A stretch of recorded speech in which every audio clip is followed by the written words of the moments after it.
Hello and welcome back to the IPA's Looking Forward, a weekly podcast of debate and discussion about politics and ideas. Today, no surprises, we'll be looking at coronavirus, COVID-19, and all who sail in her. What a week it's been. We've had the pandemic building for a little while now, but the world has completely gone topsy-turvy.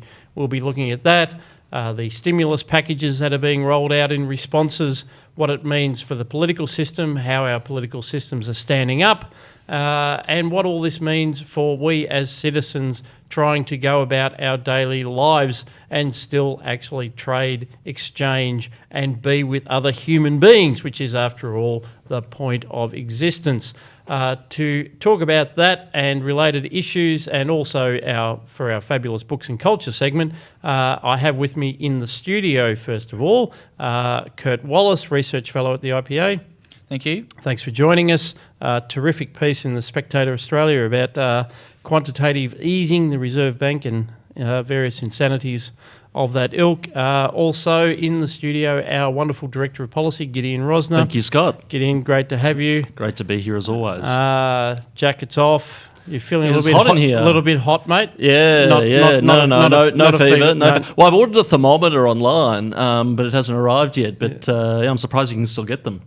Could be a while. I went on a fruitless search around the pharmacies of the CBD last week looking for a thermometer for the office, but anyway, not to be. And also joining us via Skype from the IPA's isolation bunker, my co-host, RMIT academic and IPA adjunct fellow, Dr. Chris Berg. Thank you, Scott. I'm in self-quarantine down on the Mornington Peninsula. I have to say there are a few nicer places to self-quarantine. So hardship posting. If this is my pandemic experience, it's no bad thing. Yeah, I did actually. Although there was a report out of the Mornington media that someone had been stabbed in a supermarket. Unrelated to panic buying, though. It was nothing to do with toilet paper. It was just a local dero. And not you then, Chris. I thought the same thing. I actually got really depressed when I found that out. I thought, oh my God, it's coming to bloody knife fights over toilet paper. But no, I was very relieved to find it was just a gang issue. Nothing to do with corona. That's right. We can all rest easy. It's just another day in Dan Andrews' Victoria. Yeah, exactly. Oh, that's all right. Life hasn't changed that much. And we might dispense with this quickly, Chris. Why are you in self-quarantine? I'm in self-quarantine, Scott, because I was in the UK last week. And I came back. I actually got back half an hour before the mandatory self-quarantine. But given that I have a bit of a cough, I just thought, well, why not be a good citizen in this stressful time? Yep. And the IPA, like most workplaces now, has a rule that even if you don't have coronavirus, if you've got coughs or anything like that, just stay home. So I think this will be one of the many permanent cultural changes which will actually come out of all this. Yeah. Dragging your backside into the office, despite being ill, I think is a thing of the past. Thank God for that. Well, actually, Chris, I think the UK experience is a good place to start as any, because what we're watching is governments reacting in real time to an emerging pandemic, flailing around for solutions, trying their best to act on advice. And why I say the UK is a good place to start is the Prime Minister of the UK acting on advice, considered advice, delivered a strategy, which then lasted about 3 days before they completely changed tack. And so that tells us a lot about what's going on. Chris? Yeah, well, I mean, to hearken on my experience, I had a bit of cough while I was in the UK, and it was during those couple of days that the UK had adopted what it's describing as the herd immunity policy. And under that model, we want as many people to get coronavirus or to get the underlying virus in order to so that enough people have antibodies against the virus over time. Or enough people who are resilient to it anyway. Enough people are resilient to it. So what the situation was in the UK while I was there is that they weren't testing. So they would send you to hospital if you had hospitalisation requirements, but they weren't going to just test you if you had a fever or a cough. Now, I obviously didn't have a fever and my cough was only mild, but the NHS advice was just to stay home for 7 days, as it was. Now, they have completely reversed this policy because they realised that what they're talking about is about 60 million people then in the UK alone getting the disease, and with a very, very high associated mortality and serious problems with the healthcare sector, and they're moving much more into the containment model that we have adopted, and lots of countries like South Korea and Italy have adopted as well. But having said that, the herd immunity policy is also the policy of the Netherlands at the moment. And quite explicit about it too, Chris. I mean, the Prime Minister of the Netherlands, I thought, whether he's right or wrong, however this lasts, and only time will tell, good on him for taking accountability and actually describing this policy and wearing that in terms of what it means for mortality. So he's actually being explicit about the trade-offs that he's making. Well, I think that's right, and I think there's the broader the broader thing that we should probably consider is that we are not just completely in uncharted territory, but the advice that medical systems are giving us, the advice that policymakers are receiving, is all very tentative, and because we have no precedent to work under. A lot of people originally, when we started thinking about the recession that's coming, or even depression, started giving it a parallel to, say, 2008, the global financial crisis, or even the Great Depression or something like that. But we are in such uncharted territory that there are almost no models for us to work on. And the parallel that I think is the most revealing, or the most useful to think about, is this is the equivalent of a wartime economy that we're going into. Whether the government is making the right or wrong decisions about the extreme social isolation, that's the decisions that they're making, and we have to start thinking about just both unprecedented and policies that are outside the normal rule book. And Scott, we were talking before about the way to think about how governments can and should respond to this. And I just think that we need to really second guess a lot of the received wisdom that we have about things like policy responses, things like stimulus packages, even some of the things that we would normally advise. They don't necessarily apply in such unprecedented and unique circumstances. I mean, what do you mean by that, Chris? So you're saying we have to reconsider articles of faith, like no, our aversion to Keynesianism? Is it? No. So it wasn't having a go at you. I'm genuinely curious. No, you're not going to get me to be pro-Keynesian. Thank God for that. So if we think about it, the danger that we have right now is of massive job losses, particularly in hospitality sectors and so forth, that are not caused by problems of misallocation of funds, business decisions. They're not caused by malinvestment. They're not caused by any mistakes that these businesses have made. They're caused by the fact that the government, rightly or wrongly, and maybe rightly, has decided to shut down those sectors for public health reasons.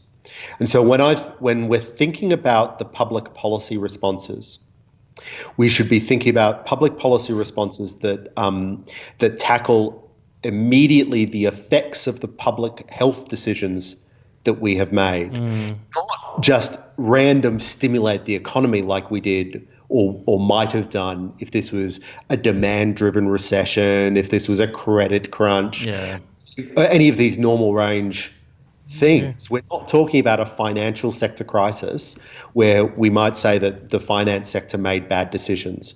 We are talking about a shutdown of the economy, and that circumstances, the economic response has to be based on the public health measures, not on just sort of that naive Keynesianism that the governments seem to be latching onto. And before we get to the and we got Kurt here, and we will be talking more about the specific stimulus measures. But before we get into that, Kurt, how do you bring your economic sort of worldview to this in terms of these responses where we're talking?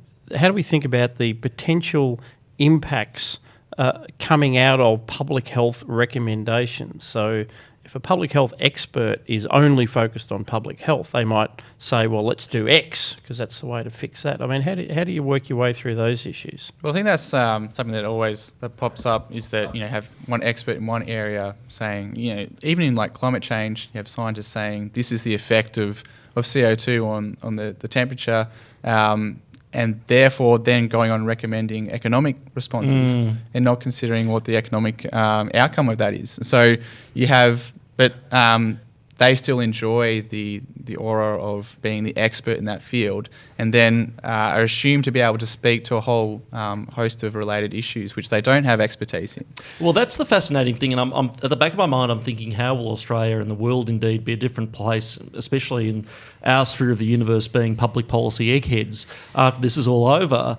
And yeah, there will be, true to form, both sides of politics, the left will say, see, you don't listen to experts because of climate change, but you had to listen to experts because of corona, and you didn't die as a result. And if you don't want to die as a result of climate change, you have to listen to the experts here. We should be saying, we being people who tend to be more sceptical about matters like climate change, saying, no, this crisis has shown us that experts do get experts. Firstly, they differ in opinion. There are experts in the Netherlands and indeed the UK who say we need to give this virus to millions of people in order to make them immune to it, which is very different advice that you're getting from the chief medical officer here in Australia, which is in turn different advice from what the government is being told in the United States and other places. And experts get it wrong. Experts are humans as well, human beings. They're experts in the experts. They're things correct in which they've got expertise. But I just need to make this point. So to go take it back to climate change, we have been fed this line for too long. Well, the experts say we need more windmills, which will change the temperature of the Earth.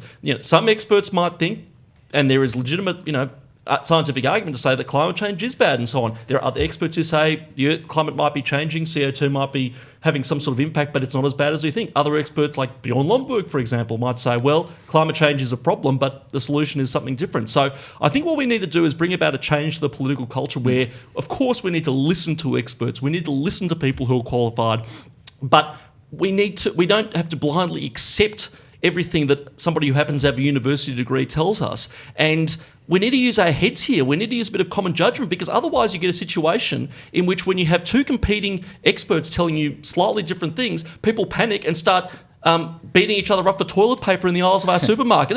This is where we've ended up. We don't have we have lost our ability to think independently, I think. I think that's pointed out by Scott Morris in his press conference this morning, I think Wednesday morning. Very good press conference on that.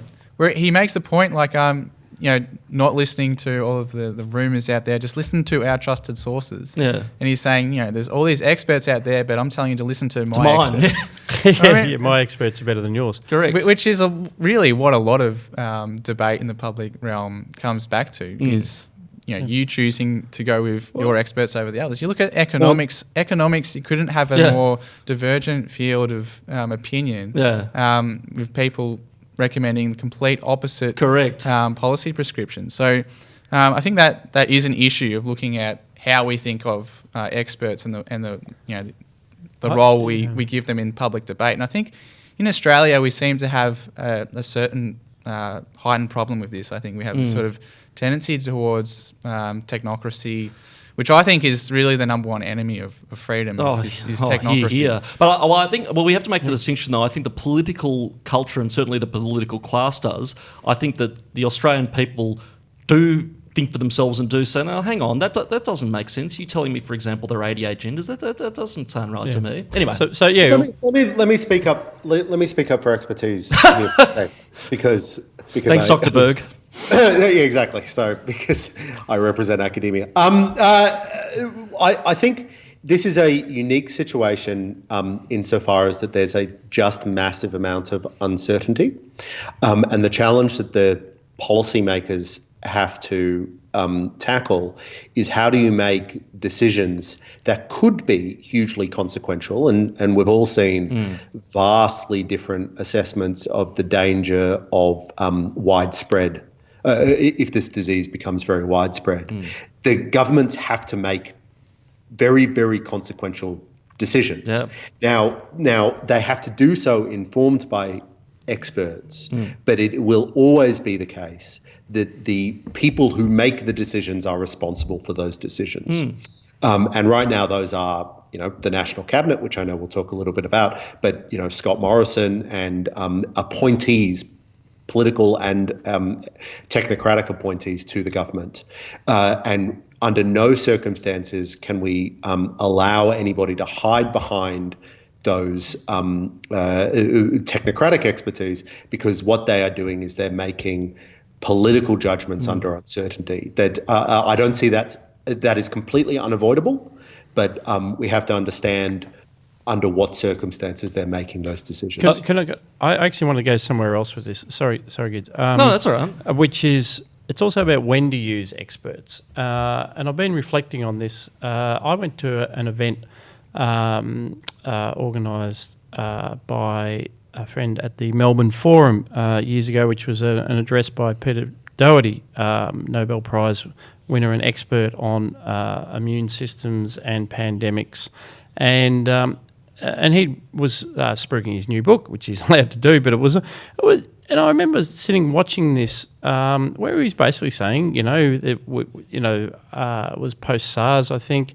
There'd been swine flu, different swine fever, different things sweeping around the world, and he basically said, there will be another pandemic sometime within the next 5 years, and these will be the results. And I was reflecting that. Since I don't have my hands on any of the levers of power, I sort of walked away not knowing what to do with that information. And then it probably attenuated away. And what we're having now is, just as we did with the bushfires, we sit around doing nothing until something happens. And then all of the attention is on some issue, and all of the attention is about how we respond to something. Whereas, say, what we're noticing in the case of the current pandemic is countries like Singapore and Taiwan, which had lived through SARS, and had taken public health measures for prevention and also for planned emergency response, are doing much better. I was reading Jennifer Hewitt in the Financial Review, and she made the point that it's a bit of a shock to Australians returning, say, from Singapore, where there's whole body scans for temperature, there's sanitizer everywhere, everyone's, there's a lifetime supply of face masks for everybody. And they come back to Australia and it's like, go into isolation. Get into that taxi over there. Can I interrupt just to tell a story? A friend of mine actually went through that exact situation. His wife was in Japan. She's Japanese. And he came back via Japan and Singapore, and you're right, they had the scan, the mobile, wireless radar thermometer things. They had people in bodysuits. They had it was like the country was at war. And he got to Tullamarine. This was about 2 weeks ago, so before the worst of it sort of hit the media. And the response to Tullamarine was a poster, a sort of A3 poster saying, "If you're sick, please report to immigration." So. Yeah.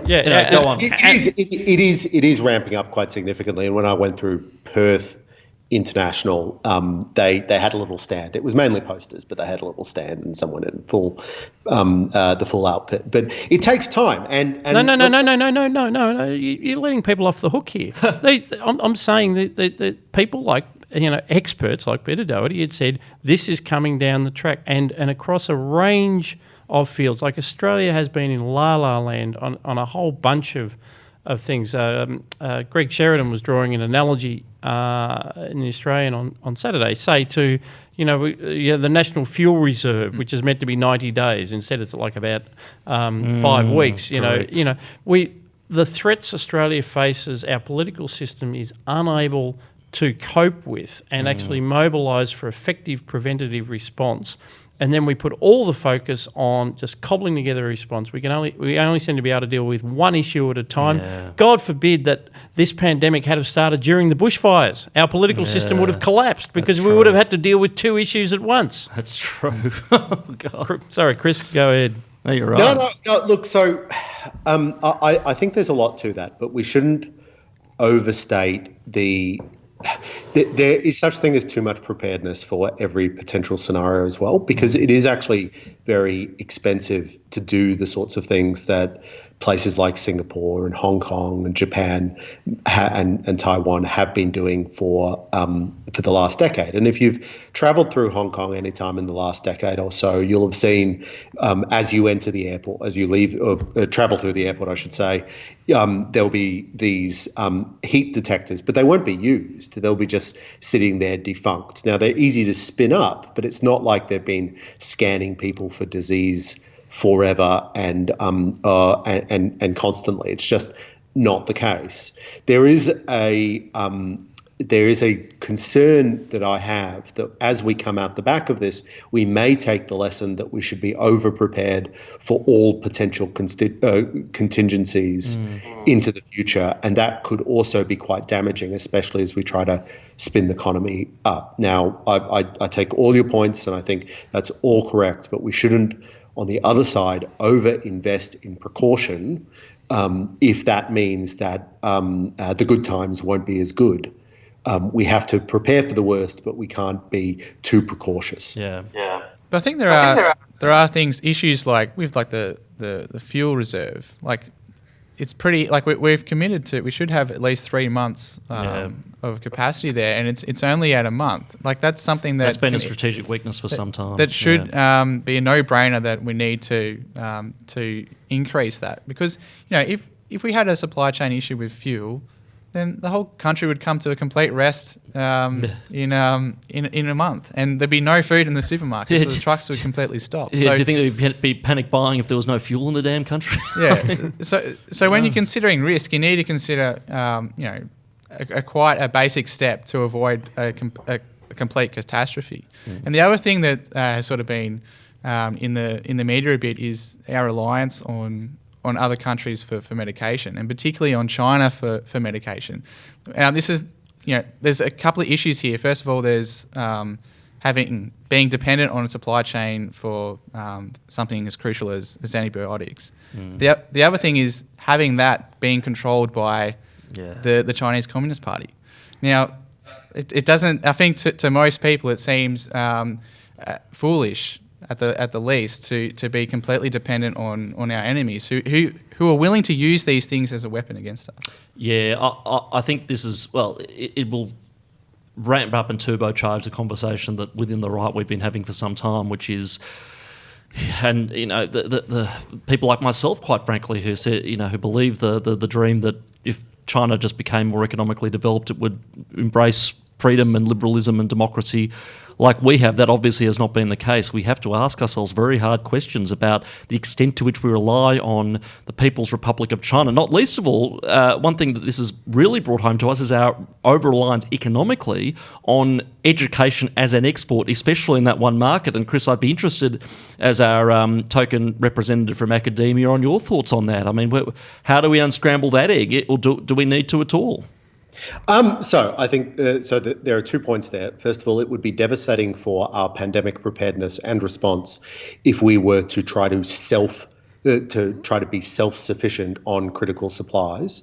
Australia is a country of 26 million people. We have only so much industrial capacity. Even if we turned our entire economy into industrial into producing medicines, we would be very unlikely to be able to supply ourselves the sorts of supplies that we need compared to much larger countries like China. Now, I don't think I have serious problems with the way the Chinese Communist Party runs the Chinese economy, and I don't want to underestimate any of those. But the idea that we would be better off if we became more self-sufficient, I don't think is holding up even in this crisis. But do you concede there's a middle ground, though, Chris? I mean, this would not be as much of a problem. In fact, it might not be a problem at all if our medications were manufactured in Japan or the Netherlands or something. I mean, this is the point that we've been having to think about. Trading with China is not the same as trading with another liberal democracy. Right, but right now that's speculative. So we do have some serious supply constraints about some parts, particularly of the testing, but those testing supply constraints have nothing to do with where they're manufactured. It's the fact that we've never needed this much. So, for instance, reagents, we've never needed this much of certain supplies before. Now, in a circumstance where you need a sudden, massive amount of particular types of goods, that is precisely when you want to have the freest possible trade. So the places that can spin up quickest can spin up for you. Now, I understand that we're going to spend the next 6 to 12 months, even next couple of years, talking about whether supply chain vulnerabilities made us more vulnerable to this crisis. But I think it is just fundamentally absurd and fundamentally dangerous for us to try to use this crisis as a tool against something like free trade. If we want the capacity to deal with this right now, we cannot have barriers to making exchanges anywhere on the planet. It doesn't matter whether it's China or Italy or wherever it is. We just need to get stuff. We need to produce stuff and we need to distribute stuff as fast as possible. And anything else is laughable. If you take this crisis seriously, then those are conversations we can have in 6 to 12 to 18 months. But right now, sure, Chris, and to clarify, you know me pretty well. You know I'm not an anti-free trader. I'm certainly not an economic nationalist or anything silly like that. Anyway, Gideon. Sorry? I'm just going to jump down your throat to prove a point. Oh, okay, right. No, I take the point, but anyway. Yeah. No. It's a conversation we'll be having for a long time, I'm sure. Unpack there. So I would like then to turn to, we've talked about the economic impacts of the restrictions that are being placed on people's daily lives, the interruptions to commerce, the impact on airlines and all these sorts of things. I would now like to turn to the calls then for stimulus measures, or what the government should be doing to support the economy, quote unquote, during this difficult period. And Kurt, you've been having a look at that. Yeah, so I'll just outline the stimulus that the government has announced so far. So, how long do we have? Yeah, so last week there was the $17.6 billion stimulus package, with $5 billion of that being one-off $750 payments to income support recipients, $4 billion on instant write-off and accelerated depreciation measures for businesses, $8 billion in employer cash flow boost, so that's through reimbursements for taxes through the BAS statements, and then you have $1 billion allocated for specifically for affected regions. So that's part of the previously announced $17.6 billion stimulus from the government. And then yesterday we had the announcement of the $715 million support for the airlines, who are obviously under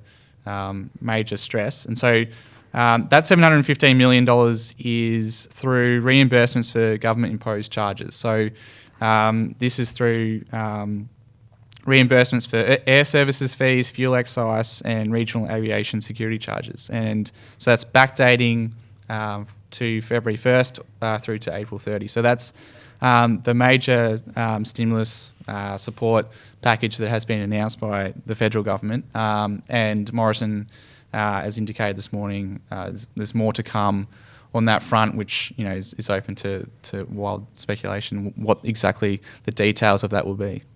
So what's your assessment of that, Kurt? Well, I think there's a number of components of those things that are good and bad. So I think that when we're looking at reducing taxation, I think that's a good measure. But the government should be looking at ways it can get out of the way of stopping businesses from operating. And I think that the measures on instant asset write-off and the depreciation are positive steps, and I think that's reform that's been needed for some time now. And then in terms of like the airline support, I think that's if you're going to support the airlines, which obviously they're under severe stress with the international travel restrictions. I think that the way to do that is by reimbursing government fees, not by giving a handout, Correct. but by actually reducing the fees that they were paid to the government I anyway. mean, the thread I take away from a lot of these measures is cash flow.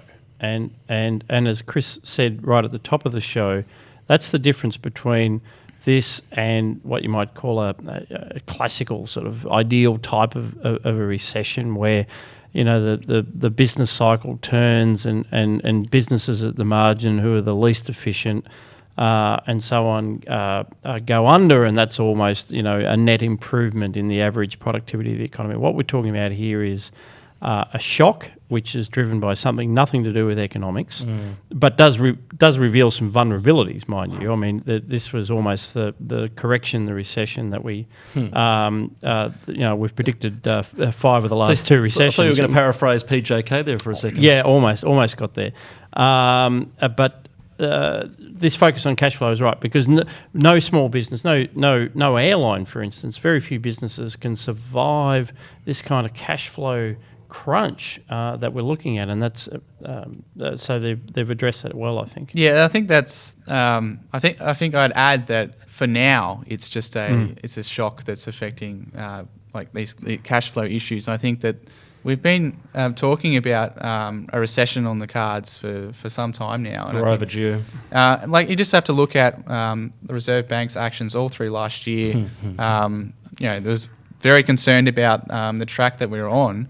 And now all of a sudden, it's all just speaking of that, it's just the response to the coronavirus. There were no underlying issues, but we might get onto that. Well, yeah, when we talk about the it's still a politics of demand. this, Demand, and that's going to be the huge problem that macroeconomic policymakers are going to have to be thinking about over the next 12 months or so. Because I actually support quite significant intervention in the economy now from the government, because I think that this is a non-standard economic crisis. It's not caused by, as I said, a financial crisis or something like that.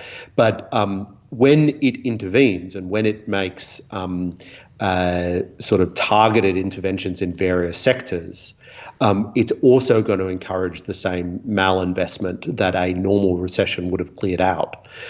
So whatever we do now, we're probably going to pay for many, many years to come.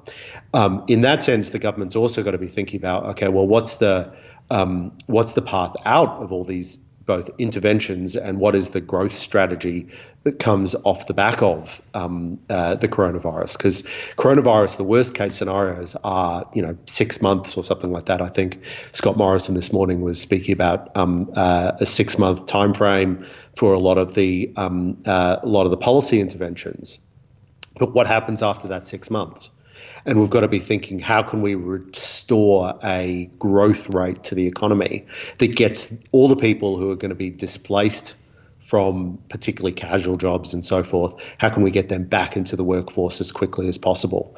Making the trade-off between the necessary interventions and making sure that we don't do harmful interventions is going to be very, very hard. I think I wouldn't discount the possibility that this does prick an actual financial crash, and I think that then it's going to get. What do you mean prick a financial, as in trigger one? Yeah, well, I think that there's been underlying issues in the financial realm for some time, like ever since the GFC, really, that could be pricked by this. What do you mean financially? Talking about in like the financial so markets, like in, or the financial economic markets? Yeah, okay. Economic, like the. Going through like the credit system and all that. Okay. So similar to sort of things we saw in the GFC. So it doesn't take, if you have people being laid off, it doesn't take much for that to spread throughout the economy. And then soon it becomes a very messy picture of dealing with what is due to our health safety measures and what is due to, the recession that was probably on its way anyway. Well, that's as a matter of pure prediction on my part. I think that the government's going to maximise its interventions, and then, as you and I will agree, Kurt, we're going to be dealing with the very unfortunate outcomes of those interventions for years. I doubt that there will be any. I doubt that anybody will stop the government intervening maximally in the economy over the next 6 months. No, it depends what it looks like. I mean, one thing that is somewhat encouraging is that for all the stimulus package's foibles, and I can talk about that fully in a second, at least it contained an element of cutting taxes, instant asset write-offs. I mean, I'd prefer to see tax cuts outright, but I'll take what I can get. But they who knows? I mean, they will inevitably announce a second stimulus. They may announce tax cuts. Now, the expertocracy, such as it is, tells us, and they're probably right, that tax cuts don't have the immediate effect like cash handouts do. Why not bring them forward? Why not backdate them? Sorry to interrupt, Gideon, but they're also not very well targeted to the problem. No. So I'm all for tax cuts, and if this is an opportunity to cut taxes, that is a good thing. But we shouldn't kid ourselves that it'll have much effect on the precise economic problem that we have, because restaurants that can't hire staff will not be affected, will not benefit from tax cuts. People on casual employment who are unable to get half their shifts will not benefit from tax cuts. So tax cuts are good, and I like tax cuts. Yeah. But we shouldn't kid ourselves that they are the sort of targeted intervention that will make an effect on the economy right now. Oh, well, I think we all work on the basis nowadays that these stimulus packages, and it's always capital S, capital P, that you see rolled out to virtually any kind of shock, whether it's bushfires or anything, they're almost a performative act. Yeah. It's almost like the media demands them, the public expects governments to do something, they roll them out. It's almost as if no one really thinks that they are actually fit for purpose or particularly do anything. And even, I mean, sometimes I feel like my own criticism of these stimulus packages is also off a script. I mean, this is how can our fundamental challenge, and it's the IPA's challenge, that's why we're here, but also all right-thinking individuals, is how do we bring out of this, how do we change the conversation to that longer-term thing? And some of our hooks, I'd like to invite the panel to think about this for a moment. Some of the hooks actually come out of it. So I'm looking at an excellent column, and I don't just say that because Janet Orwixson is the chair of the IPA. She makes a very good point, which is, for instance, the Council of Financial Regulators met over the weekend and looked at their regulations of say, the credit markets, and realised that they had a dampening effect on credit, and said, look, we're going to regulate in a very light-handed way, and we're going to relax our restrictions, and we're not going to come after you if you start lending. So that's an example of a hook where you say, well, if they're admitting that the regulations were having a terrible dampening effect and the regulators have been overzealous, why the hell don't we do something about that?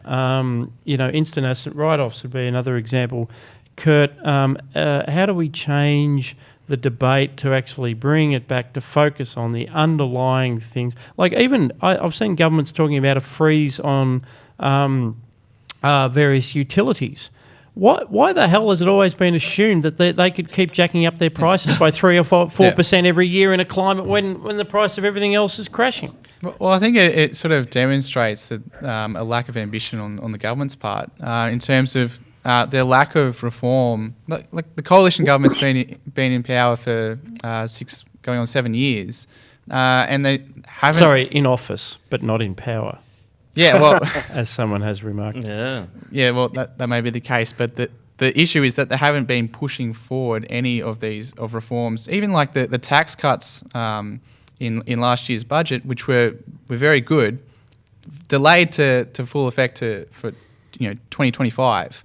And if they'd had, if they'd just indexed the rates, the thresholds when they came into office, we'd be in a better position than we are now. So I think that even on like the tax cuts, the government hasn't moved. You look at red tape. There was a initiative under Abbott to cut red tape, which some of our analysis at the IPA has shown did have a good effect, but then it was abandoned, and then just back to the constant mass of red tape. And I think that we need to sort of look at issues that are underlying that are real drag on the economy and prevent the economy from recovering from shocks such as the ones that we're facing. And I think that sorry, go on. Oh, so I was just going to say that I think that some of these issues, when we think about business, payroll tax, and all these things, often in the debate, in the public debate, is not understood economically. People think that businesses are against workers. What's good for the business is bad for workers.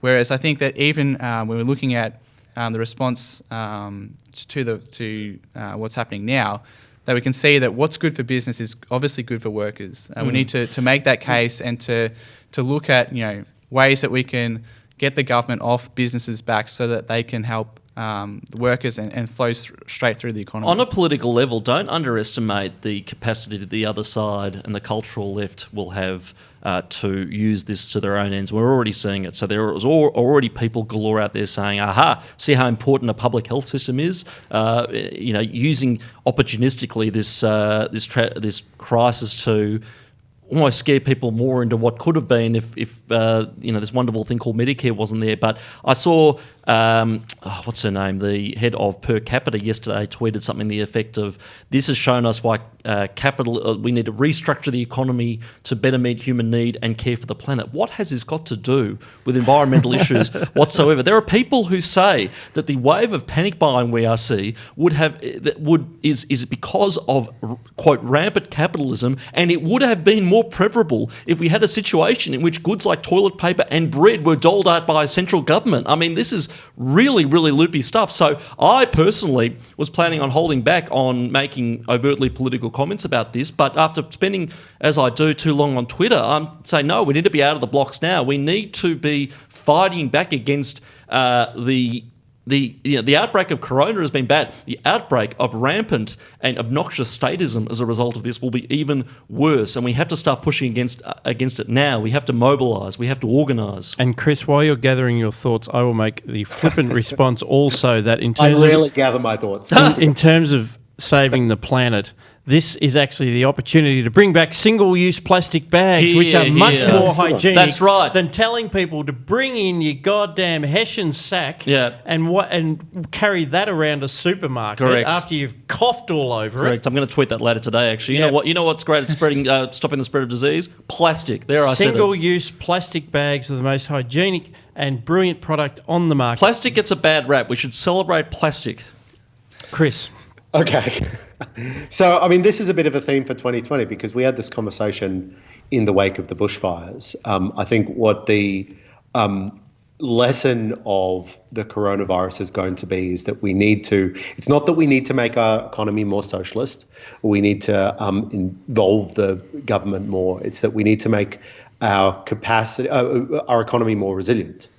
We need to make our economy more responsive, and we need to ensure that our businesses, our social services can quickly respond to changing needs. Now, some of those changing needs are things like, so some people will have seen the story over the last 24 or 48 hours about some of the red tape that's making it really hard to supply supermarkets on the off hours overnight.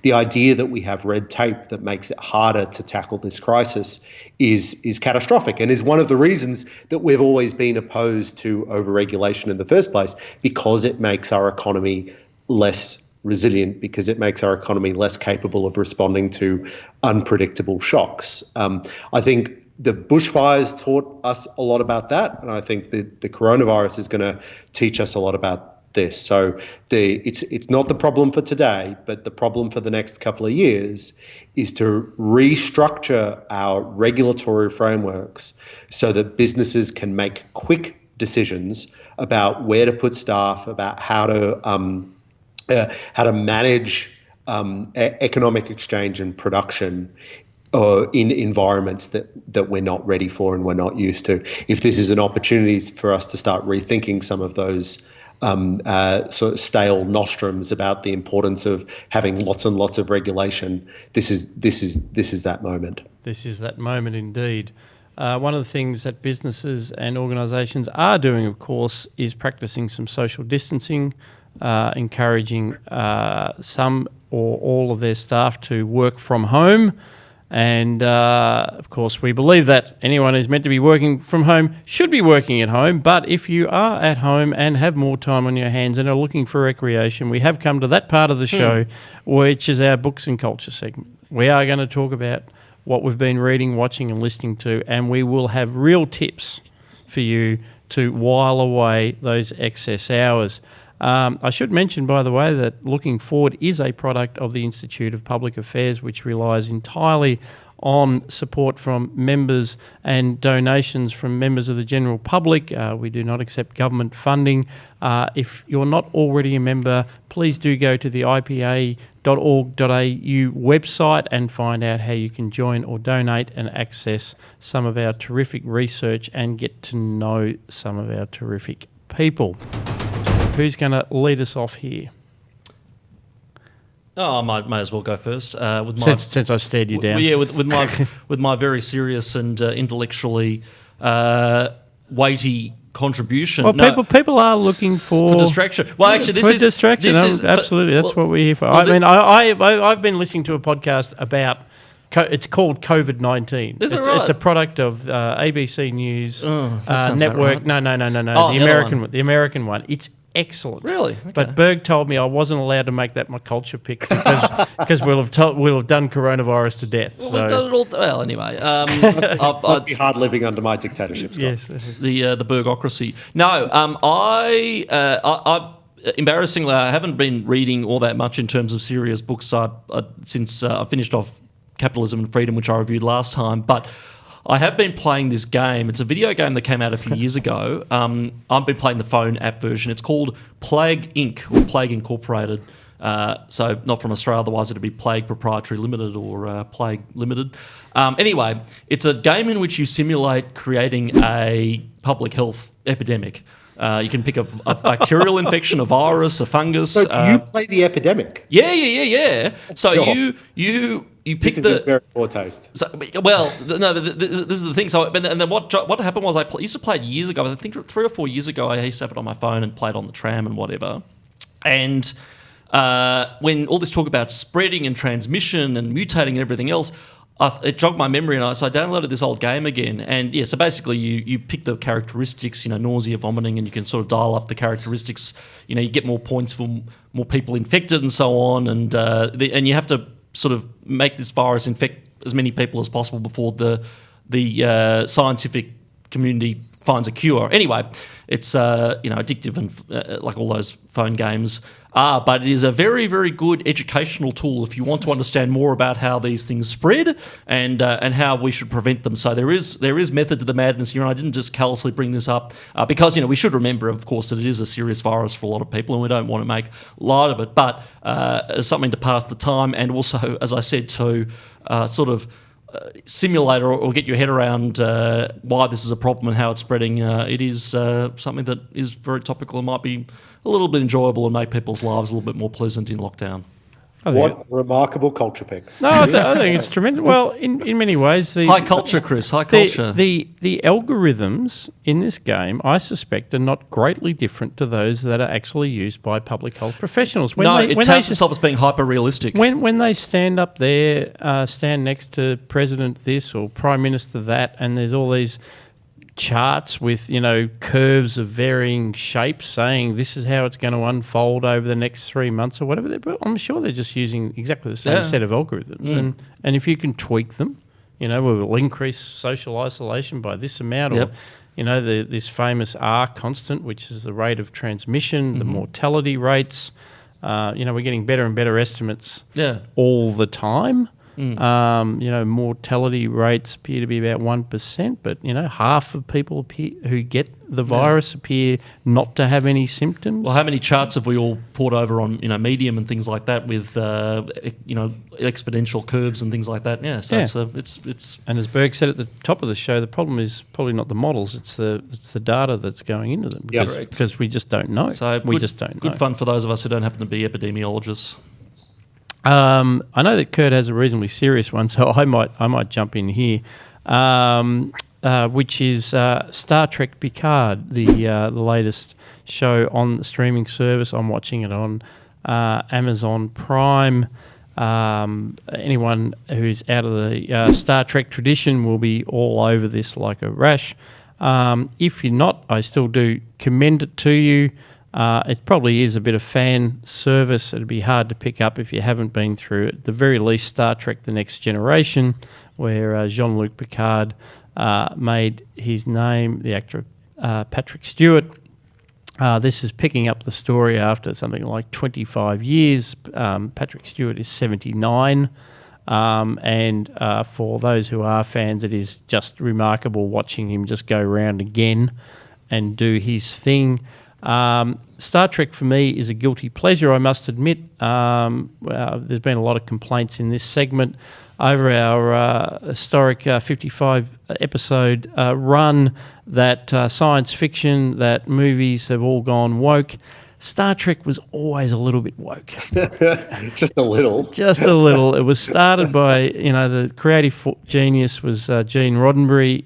He was a real West Coast hippie. There was always a bit of, peace and love out there. They spiced up all the episodes with fights, so that used to alternate between good aliens and bad aliens. And then the episodes that Roddenberry always fought for was when, you'd win over the aliens, so the Klingons were the enemy in the original series, and then lo and behold, by the time you get to the era a few decades later in the Next Generation, we've made peace with the Klingons. That's all right. I don't mind making peace with the Klingons. I'm not a Trekkie, but I don't mind, peace and cooperation, things like that. But if Captain Picard started banging on about, how in the Starship Enterprise it's a great vantage point to see the effect of climate change, then I'd be pretty worried. Oh, it's actually it's about the only thing they haven't done in there. They didn't bang on about it too much, but no, it's more about in the lefty speak battling the idea that there's the other, and the other in this case is the Romulans, because we made friends with the Klingons, but those Romulans they were still assholes. We could still dislike them. So this is a bit of a through line, but anyway, I won't go into the plot, because it doesn't really matter if you're a fan or thinking about watching it. The showrunner and chief writer is Michael Chabon, who is one of my favourite writers going around. I've previously recommended to Gideon the Yiddish Policeman's Union, Adventures of Cavalier and Clay. He's a great writer, and some of the scripts for this are absolutely crackling. The first 3 episodes were tremendously boring, while they laid out all of the factors in this very complex sort of storyline that they'd made. And then eventually the story gets moving, and it's pretty damned awesome. And as I say, watching Patrick Stewart with his sort of British thespian background do his thing is wonderful. There's a guy from Melbourne who plays this Romulan fighter, who speaks in this incredible Melbourne accent. Like even other Australians on Twitter, on the Facebook groups that I'm part of, they say even the ones from Sydney notice that his accent is more Melbourne. Really? Yeah. So it's but someone else one of the other Romulans speaks with an Irish accent, so it's sort of okay. It's the universal translator. It's a Commonwealth of Romulans. I'm glad the Romulans are multicultural. That's nice. Yeah. So diversity in alien species. Yeah. So there's a bit of fan service in there. Old characters come back, but lots of new characters, and really this we do live in a glorious age of streaming services, and as Star Wars turns to shit, Star Trek's actually getting better and better. So that's definitely my culture pick there. Am I to assume that it's not consistent with the recent sequence of movies that have come out where they sort of reset James Kirk and all that? Yeah, that's the Christopher Pine universe. That's actually called the Kelvin universe. In a handy little trick, that is now an alternate timeline. Nice. Because Eric Bana interfered with the timeline by going back through time and blowing up the Kelvin and blah blah blah. So it's a different universe. That sounds like hours of fun on Wikipedia. Yeah, that's right. So they're actually going to do another movie with the Chris Pine character if they can land it, but it's going to get a bit complex because it's completely out of sync with what they're doing with Discovery and Picard and all these kinds of things. So All right. good. Well, why don't I do my one? Sure. So every time I travel, I try to read something about the place that I'm visiting. And so when I was in the UK last week, I read a book on Brexit.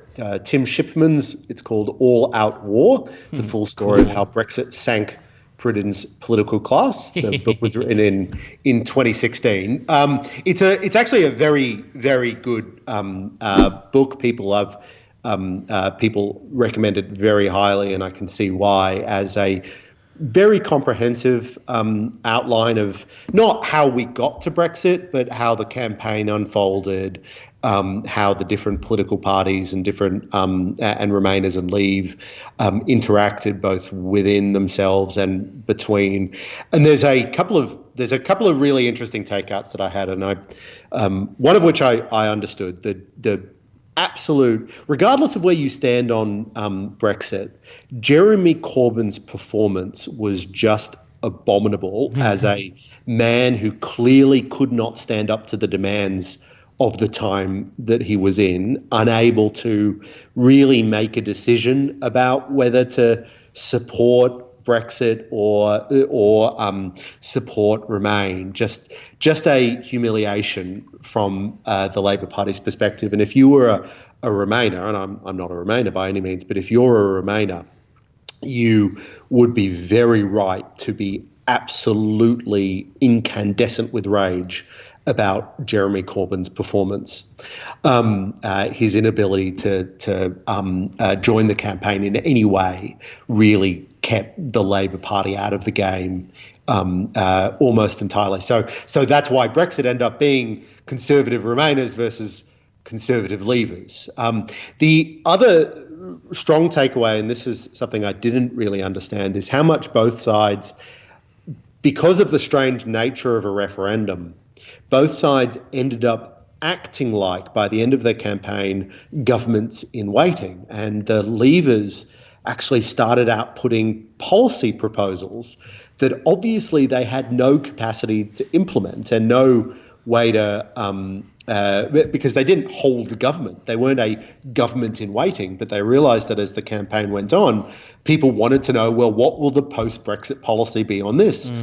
And from Leave, they also wanted to hear David Cameron. So what will your post-referendum policy be on that? Now, because it's not an election for the government, no sides could credibly commit to any of those policies, but there was such a demand for it that we ended up having, or the UK ended up having, this sort of shadow policy debate between two potential governments that were in fact just one government divided. It was a very strange thing, and it really emphasised to me how poorly we are set up for referendum campaigns. There's such demand for us as citizens to have our say directly, but how poorly set up representative democracy is for those sorts of things. And obviously this book was published in 2016, but obviously the years in between the vote occurring and actual Brexit occurring has only underscored those challenges. What do you mean by policies, Chris? I mean, I know they said the Leave side, for instance, said things like the however millions of pounds we send Brussels every year can go into the NHS. Is it that sort of argument? Or no. What should the immigration policy be? Right. Things like so. Should we have an Australian point system now? Okay, right. Regardless of what we think about those policies specifically, Boris Johnson and Michael Gove were in no position to implement, regardless of whether they won or lost their referendum. Now I understand why they felt that they had to do those proposals, because the media and the public were actually asking for, well, if we leave, then what will the policies be? But because it wasn't an election for government, no one could credibly commit to anything. But I mean, do you think that's necessary? I mean, wouldn't voters be reasonably smart enough to get that nuance? That it's not a policy manifesto of a party of government. It's just a But what is it? Well, good question. Good question. What if exercise? I know a lot of people like to knock the the low information voters, and I'm not one of those people. No, but, neither am I, for that matter. We shouldn't assume that everybody is paying as much attention as we in the political class are. And if you and I struggle to figure out exactly how to describe those policy proposals, it would be for people whose job is not to focus on public policy 24 hours a day. It would have been a real challenge. Now, ultimately, Brexit happened, and I think that's ultimately a good thing. But it's a really fascinating case study in the interaction between a referendum and a representative democratic system. I've got to ask, is there any... I read a terrific article the other day on the Conservative Party's European research group, which was formed in 1993. These are the hardcore of the Eurosceptics. And, of course, they were seen as the absolute lunatics. Never happened. What on earth are they talking about? But the article, I wish I could remember where it was, pointed out what a damn near-run thing this whole thing was. They really had to thread the needle. There's only ever, they average about 20 MPs. The hardcore leavers, lots of Conservative MPs claim to be leavers but never really have. Even now there are still some of my colleagues who don't believe that Boris Johnson will actually follow through on all the promises he's made about properly leaving the EU. They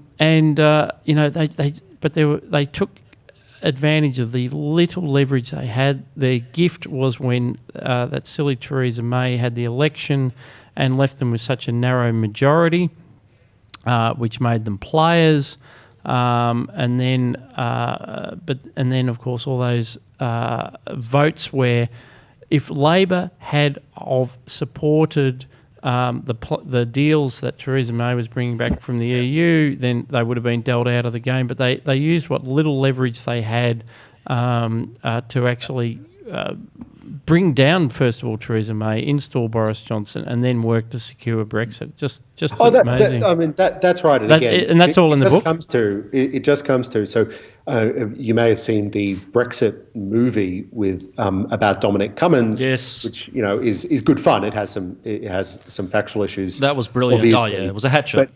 But I think the failure in all our analysis there is Labor could have stopped this. Labor could have stopped this many, many, many times had they been run by a 10% capable leader. Yeah. But Jeremy Corbyn is not that leader. But also, Chris, you're ignoring the fact, and maybe the book casts some light on this, but ironically, Brexit was actually the only thing that Jeremy Corbyn was ever good on. In a sense, he was always, for the wrong reasons, he was always sceptical about the EU because he saw it as some sort of nefarious, capitalist institution that looked after the big end of town. Almost like people used to talk about the G20 and things like that. So I think it's not that necessarily just that the flesh was weak, but also the spirit wasn't willing, I think. Oh no, I think that's right, and Corbyn's failure to stand up for Remain was because he didn't believe in Remain quite clearly. But having said that, he ran a majority Remain party. Now, if he'd stood up for Leave, that would be a completely separate thing. But as it was, he just sort of waffled. He waffled, yeah. And that is the complete opposite of leadership, and that failure meant that Labor was sidelined. So if he'd stood up as a leaver, then no doubt Labor would have reformed like the Conservatives did around Remain factions and Leave factions, and it could have been a very different race. So in a couple of weeks' time, I'll get Kurt back on the show to talk about how the world economic crisis has led to the collapse of the euro and the European Union and so on. But that's for another day. And the WHO, can we get rid of that as well? That's not today's culture pick from you, is it, Kurt? No. So I've been currently reading Abraham Kuyper's Our Program, a Christian Political Manifesto, which is a recent translation of the Dutch Prime Minister from 1901 to 1905, his political manifesto for the party that he led, which was the Anti-Revolutionary Party, which is a catchy title. And for those listening rather than viewing, that is a very thick book. Thick For a practicing politician, that's impressive. this gentleman clearly had some writing chops as well, Kurt. Yeah, so You could interest somebody with that book. So Abraham Kuyper was a very major theologian in the Dutch Reformed tradition, and is still a very highly respected theologian in the broader Reformed Presbyterian world. He was a founder of a newspaper. He also founded the Free University of Amsterdam, which I believe is under a different name, still a major university in Amsterdam. He was sort of a almost Renaissance figure, and I think what's interesting about this book is that we're dealing with a philosopher who has like these overarching concepts. He's dealing with the big picture, but then he's also willing to get into the nitty gritty of the public policy debates of the time. So it's a pretty interesting read from that perspective. Having someone deal with things like how do we deal with containing contagious diseases, for example. That's in the. So what's his outlook, broadly speaking? So Kuyper is well known for his being like a someone who developed the Calvinistic worldview. Right. So his view was that as Christians, and particularly in the Calvinist tradition, that individuals' faith should not just be a private thing but a public thing that informs all areas of life. So his project is sort of working out a Christian view of politics, of public life in all the realms. And I think that's one of the reasons why he's still read today is for that broader analysis of how all these things tie together inside a Christian worldview. So two follow-up questions. Firstly, what is that sort of view in the sense we'd understand, liberalism, conservatism, and so on? Did it gain currency in the Netherlands? And then how do you square that, if so, with the Netherlands' notoriously liberal, small L liberal, socially liberal policies, including you can get weed there easily and all sorts of other things, prostitution and Yeah, I'm not sure Kuyper would be. No, he wouldn't be. He wouldn't approve. With, that's what I'm asking. Yeah, that's what I'm asking. So it's interesting because he's dealing like his party was the anti-revolutionary party, and he draws on Berg a lot in terms of his analysis of the French Revolution. And he joins Berg in being favourable towards the Glorious Revolution and the American Revolution, and as well as the revolution in the Netherlands when they fought against Spain. He's sort of dealing with the rise of modernism and this liberal, anti-God, anti-church movement that was on the rise. And I think that obviously the Netherlands has a very strong Calvinist tradition where his views could really gain traction because of that history. Obviously, I think that unfortunately, from my perspective, Kuyper's vision didn't win out in the Netherlands. But one of his key things that he's known for in the political realm is this idea of sphere sovereignty, which is that there are different spheres of society that all have authority given to them by God and not through the state.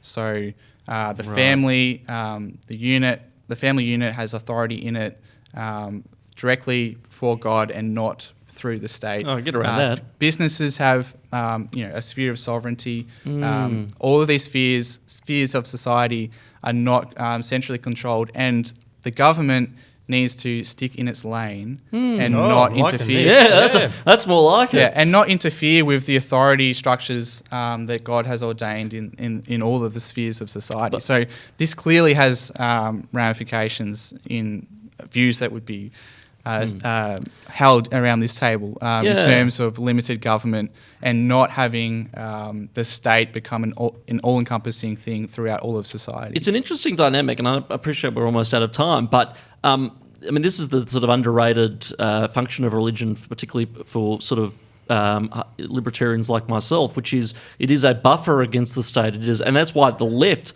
and the particularly socialists hate religion so much, because it is as a competing source of authority than the state. So, interesting. And also a way forward. I think all those in a religious tradition and all religious traditions grapple with this idea of what do you do in this modern world with the state, and even say within, say, Catholic political debates at the moment, on the one hand, you hear, is it the Benedict option? Do we withdraw and retreat from the world and just, deal with our own little moral circumstances, or is it, or then alternatively it feeds into something like national conservatism, which is like, oh no, we have to actually get hold of the levers of the state and implement a social vision, or say Orthodox Jews have no theory of the state, so they go to Israel and then say they won't accept national service. Yeah. Well, that, just to clarify, because I think it's an important point. Again, I'm sorry for taking us over time, but the ultra orthodoxy issue there is mostly that they don't actually recognise that the secular state of Israel can be established until the Messiah comes and rebuilds the third temple. So, yeah, there's a slight nuance, but yeah, it's but unfortunately, much as I'd like to believe otherwise, Jews are not, by theologically speaking, anti-government anarchists. Unfortunately, no. But I'm saying there are always different traditions within religions. Correct. Is exactly what you find. That was only the point I was trying to make. And as I mentioned to you, I follow so much news about Israel that I'm now on my Instagram feed, Jerusalem Estates, this wonderful new housing development for ultra-Orthodox Jews. It keeps coming up in my Instagram feed. Yeah, you could move to a settlement. Be Scott Hargreaves. Yeah, well, only if the Jared Kushner approved peace plan gets up. Well, then, so we shall see. But it's a surprisingly interesting book there, Kurt, I must say, given the how you initially described it. So thank you. I think particularly if you're a Christian, I think that's it's worthwhile reading Kuyper. There are more accessible things as well to read, but this is quite accessible, and you can actually see how he dealt with individual issues, which is always interesting. We shall, of course, have a link to that in the show notes, along with the other books that we've talked about and some of the key references from our discussion. Chris, any closing words? No, look, I'm coughs. just looking forward to being out of quarantine. That's all. Yes, very good. The world's looking forward to that as well, Chris. And only after you stop coughing will you be allowed back into the Ballymire studio. Exactly, excuse me. Yeah, as if on cue. Okay. Got to flatten the curve. We'll fix that one in post. Before Sorry, I coughed as I was speaking then. Yeah, no, don't fix it in post. That was all part of the picture. Big thank you to our crew in the studio today, to Josh and to Mitch and to Steve, all of whom were in here at various times, and and Saul also facilitating this Skype link with Chris from the bunker. Hopefully the video that's come through will work very well. A big thank you also to our listeners and those who are supporting the IPA. If you're not already a member, please do go to ipa.org.au. We hope you enjoy the programs that we've recommended during your period of social isolation. I'd like to thank our panellists in the studio today, Kurt Wallace. Thank you. Gideon Rozner. And, of course, remotely, Chris Berg. Thanks, Scott. And we'll be back with more looking forward next week.